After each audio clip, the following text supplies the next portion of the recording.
Tu dois accepter que tout ne dure pas. Et c'est une vérité que personne ne veut accepter. Que tout ce que tu aimes aujourd'hui finira par disparaître un jour. Si tu souffres aujourd'hui pour la fin d'une chose, c'est parce que tu refuses de l'accepter. Le problème, ce n'est pas que les choses se terminent. Le problème, c'est que toi, tu agis comme si elles devaient durer éternellement. Imagine que tout ce que tu tiens aujourd'hui, les personnes, les rêves, les relations, les moments, ne sont que des passages. Pas pour te faire peur, mais pour te réveiller. Parce que la vérité, c'est que tout a une fin. Même ce bas monde qu'on est là, un jour tout finira. Parce que la réalité, la vérité, c'est que tout a une fin. Et le problème, ce n'est pas la fin.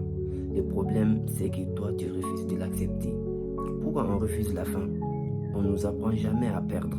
On nous apprend à gagner, à garder et à construire. Mais jamais à laisser partir. Alors que quand quelque chose se termine, une relation, une amitié, un rêve, tu résistes, tu t'accroches, tu te dis pourquoi ça s'arrête maintenant, pourquoi moi?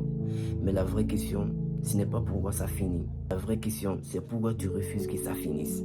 Parce que tu t'es attaché, parce que tu pensais que ça durait toujours, ça va durer toujours, éternellement, parce que tu as confondu ce qui est temporaire avec ce qui est éternel, alors que tout est perdu, alors tout est presque temporaire. Même ce monde-là est temporaire. Il n'y a rien d'éternel dans ta vie, puisque toi, ta vie même en général, n'est qu'un temporaire. Tu viens, tu fais ton temps, après tu passes. Donc sache que tout ce qui va passer dans ta vie là, ne sont pas éternels. Et regarde autour de toi, ton enfance terminée, certaines amitiés disparaissent, des moments qui te rendaient heureux, ils n'existent plus, sauf dans ta mémoire. Et pourtant, tu es toujours là, tu continues à avancer. Malgré toutes ces belles choses-là sont passées dans ta vie, tu es toujours là, tu vis encore, tu respires, tu continues à avancer. La vérité, c'est que la vie est faite des cycles, début, milieu, fin. Encore et encore, chaque fin n'est pas une punition. Chaque fin n'est pas une punition, chaque fin est une transformation. Chaque fin est une information plutôt. Mais le vrai problème, c'est l'attachement. L'attachement émotionnel, c'est un grave problème. On peut aimer quelque chose, mais avec limite.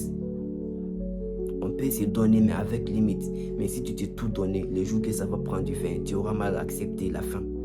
Tu vas toujours t'accrocher parce que tes émotions sont déjà attachées à cette chose-là. Donc tu peux pas, ce serait vraiment difficile pour toi d'accepter la fin, quoi. Vous voyez ce que je veux dire ou pas? Alors comme je te dis, chaque fin n'est pas une punition, c'est une transformation. Mais le vrai problème, c'est l'attachement. Ce qui te fait souffrir, ce n'est pas la fin, c'est ton attachement à sécurité. Tu veux que des choses seront comme avant. Tu veux que tout redevienne comme avant. Mais la vie ne fonctionne pas comme ça. Plus tu t'accroches, c'est comme tenir les sables dans ta main. Plus tu serres fort, plus il t'échappe. Accepter la fin, ce n'est pas abandonner. C'est comprendre que ce qui est parti a fait son temps dans ta vie.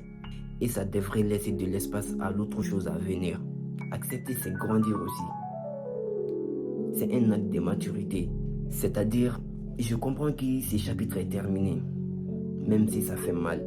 Même si je n'étais pas prêt. Parce que je réalise une chose. Et chaque fin crée de l'espace. De l'espace pour une nouvelle personne. De l'espace pour une nouvelle version de moi-même. De l'espace pour une nouvelle opportunité. De l'espace pour une nouvelle rencontre. Mais si on reste bloqué dans le passé, on empêche aussi le futur d'entrer. Le problème, c'est qu'on a peur d'affronter l'inconnu souvent. L'inconnu qui nous attend après une rupture. Un ami t'a quitté, il laisse l'espace à un autre ami encore plus meilleur. Tu as perdu ton job, ça te laisse justement de l'espace pour avoir une autre opportunité. Alors, comment accepter la fin des choses? Faut savoir qu'accepter, ce n'est pas oublier. Ce n'est pas être égoïste non plus. C'est de reconnaître que ça t'a apporté quelque chose. Dire merci même pour la douleur. Et avance sans regarder en arrière avec regret. Pose-toi cette question. Qu'est-ce que cette fin essaie de m'apprendre? Parce que chaque fin porte une leçon. Et si tu refuses la fin, tu refuses la leçon aussi. Et un jour, tu regardes en arrière et tu comprendras que certaines fins étaient vraiment nécessaires. Pas pour te briser, mais pour te reconstruire. Alors aujourd'hui, arrête de résister à la fin. Respire et accepte. La fin de quelque chose est le début de ta vraie vie, de ta nouvelle version de toi-même. Accepte la fin des choses. C'est peut-être la leçon la plus difficile, mais aussi la leçon la plus libératrice de la vie. Juste accepte que c'est fini. Et ce n'est pas être narcissique de penser comme ça, mais c'est juste avoir conscience de sa propre valeur. Et on devrait tous accepter cette fin, se mettre en question, savoir qui on est. Alors je ne dis pas de mettre fin aux choses en étant énervé, en essayant de venger ou en essayant de gâcher la vie de l'autre. Non, ne te rabaisse pas à ce point-là, même si la personne en question t'a fait du mal. Juste disparaître dignement avec la tête haute, avec paix sans rancune, avec la paix sans rancune. Apprendre à accepter la fin des choses est une leçon la plus difficile, mais aussi la plus puissante de la vie. J'espère que cette vidéo va changer ta façon de voir la fin des choses, les ruptures, les pertes et les transitions. Et si c'est le cas, like, abonne-toi et commente, car ici on ne vit pas dans l'illusion, on vit dans la réalité. Alors j'espère que tu vas bien ou que tu sois. On se voit ailleurs. Que la personne sur toi.